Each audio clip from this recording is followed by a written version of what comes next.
गुरु आपके उन सारी बाधाओं से आपको बचाकर और सही रास्ता आपको दिखाते हैं, मार्ग प्रशस्त करते हैं, ऐसा जो आपके लिए अच्छा हो।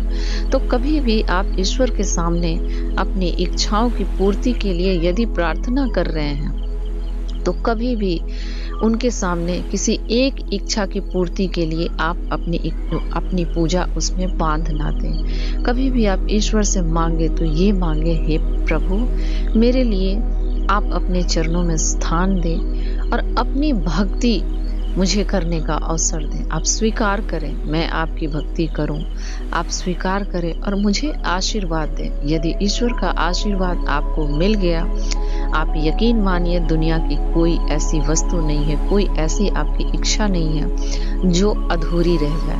इसलिए ईश्वर के सामने कभी भी आप प्रार्थना करें तो अपने ऐसे भाव से करें कि आप धन्यवाद भाव भी व्यक्त कर रहे हैं, समर्पण भाव भी व्यक्त कर रहे हैं और अपने आप को अहम भाव से निकाल करके पूर्ण समर्पित करके अपनी इच्छाओं को रख रहे हैं। तभी आपकी इच्छा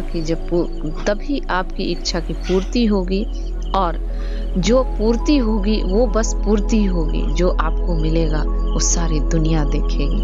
आप अपने लिए जो इच्छा रखते हैं वो अवश्य पूरी होगी और मैं उम्मीद करती हूँ कि ये बातें आपको कहीं ना कहीं प्रेरित करती होंगी, आपको अपने जीवन में आगे बढ़ने के लिए कहीं ना कहीं आपको एक सफल मार्ग प्रशस्त करती होगी, जिस पर चलकर आप अपने जीवन को सफल बनाने में अवश्य सफल होंगे। मैं भी ईश्वर से कामना करती हूँ, ईश्वर से प्रार्थना करती हूँ, हे ईश्वर, इस वीडियो को जो भी सुन रहे हैं, जिन्हें भी यह सुनने का मौका मिल रहा है, जिन्हें भी अपनी इच्छाओं के लिए आपके आगे प्रार्थना करने का मौका मिल रहा है, उनकी सारी इच्छाओं की पूर्ति करना, उनका मार्ग प्रशस्त करना, ऐसा जो उनके जीवन के लिए, उनके लिए फलदायी हो। जैसे एक डॉक्टर आपको यदि इंजेक्शन लगाता है, आपको थोड़ी देर के लिए कष्ट तो अवश्य होता है, लेकिन आपके स्वास्थ्य के लिए वो बहुत आवश्यक होता है। ठीक उसी प्रकार हे ईश्वर, हमारी सारी उन इच्छाओं की पूर्ति करना जो हमारे लिए आवश्यक है, जो मुझे अच्छा लगे उनकी ही पूर्ति करते रहना ऐसा संभव नहीं है, क्योंकि हम तो बच्चे हैं ईश्वर के। हम ऐसे बच्चे हैं जो हर बात पे जिद करते हैं। क्या बच्चे जो जिद करते हैं, माँ बाप उनकी सारी इच्छाओं की पूर्ति करते हैं? और क्या उस बच्चे के लिए वो सारी इच्छाओं की पूर्ति करना आवश्यक होता है? यदि माँ बाप होने के नाते आप ये समझ सकते हैं कि नहीं, हमारे बच्चे के लिए क्या अच्छा और क्या बुरा है ये हम डिसाइड करेंगे, क्योंकि बच्चा तो बच्चा है।